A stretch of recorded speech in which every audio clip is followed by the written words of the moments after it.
Con su permiso, diputada presidenta. Adelante, diputado. Compañeros, compañeras diputadas, la gran perversidad de utilizar a las maestras y a los maestros, a jubilados y a pensionados como instrumento de presión política para obligar a la Secretaría de Hacienda y Crédito Público y a la propia Secretaría de Educación a nivel federal a poder ministrar la obligación presupuestal que está contenida en el presupuesto de egresos para este año, ha producido el caos, la desesperación y la zozobra de miles y miles de familias zacatecanas. Bienvenidos y bienvenidas todas. Diputados, les pido que guarden silencio para escuchar a nuestro diputado en tribuna, por favor. A esta nueva gobernanza. Hoy justifican la falta de pago a docentes y jubilados en un análisis miope y distorsionado de las obligaciones financieras de corto plazo contratadas en la pasada administración. Como se dijo ya por una compañera diputada, pasan por alto el contenido del artículo 30 de la Ley General de Disciplina Financiera, que tiene su reproducción en la Ley Local del Estado. Las entidades federativas, cito textual, las entidades federativas y los municipios podrán contratar obligaciones a corto plazo sin autorización de la legislatura local, siempre y cuando queden totalmente pagadas a más tardar 3 meses antes de que concluya el periodo de gobierno de la administración correspondiente, no pudiendo contratar nuevas obligaciones a corto plazo durante estos últimos 3 meses.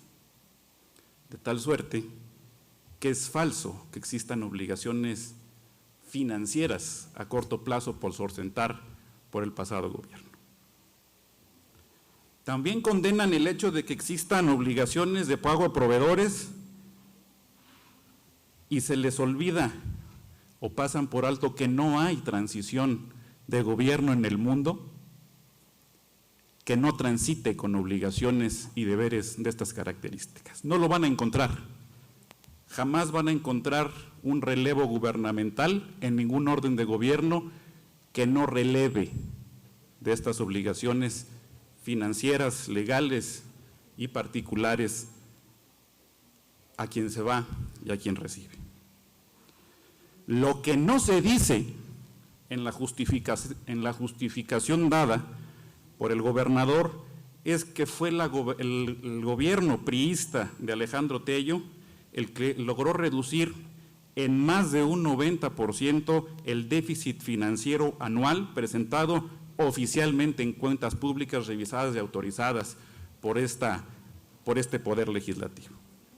Esto a pesar de que los apoyos financieros se redujeron en más de un 300%, apoyos que eran destinados precisamente y canalizados al gasto educativo.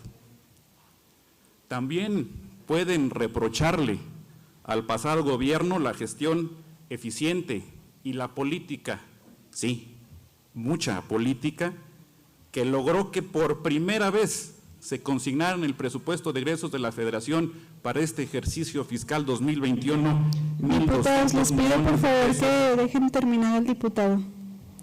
Guarden silencio, por favor. Continúe, diputado. Gracias. Retomo, presidenta. Pueden reprocharle también al pasado gobierno la gestión eficiente y la política que se logró consolidar en el reflejo de los 1.200 millones de pesos que reconocieron en el PEF para este año, precisamente etiquetados al gasto educativo. Porque mientras legisladoras y legisladores federales de Morena votaban a favor de desaparecer el fondo minero, de desaparecer el 3x1, de desaparecer el fondo para la atención de desastres naturales, entre otros, gobiernos municipales del PAN, del PRI y del PRD acudíamos a la Suprema Corte de Justicia de la Nación a defender los recursos que estaban siendo arrebatados a todos los zacatecanos. En el dicho se dicen sorprendidos de la situación financiera y de la orientación del gasto público, pero en los hechos ratifican a quien fuera subsecretario de egresos y luego secretario de Finanzas del gobierno pasado. En el dicho se dicen también alarmados por la escasez de recursos y decididos a solucionar de fondo el déficit económico del sector educativo. En los hechos, ni siquiera han nombrado al secretario de Educación. En el dicho se dicen también angustiados por la falta de liquidez del ISTESAC. En los hechos tampoco han nombrado al responsable de este organismo.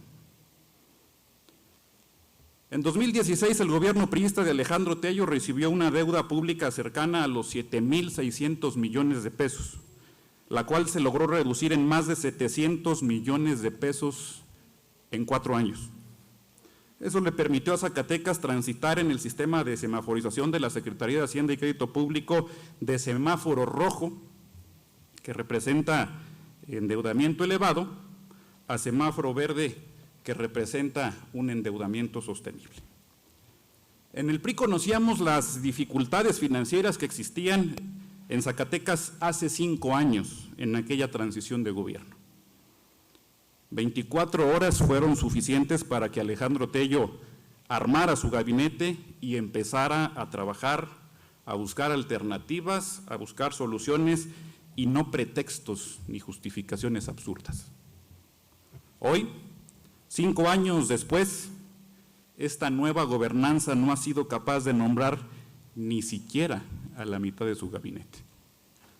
Esa, compañeras y compañeros diputados, esa es la diferencia entre su insensibilidad, incompetencia y los hechos. Es cuanto, presidente. Muchas gracias, diputada presidenta. Para hechos, Figueroa Rangel. Permítanme para anotarlos.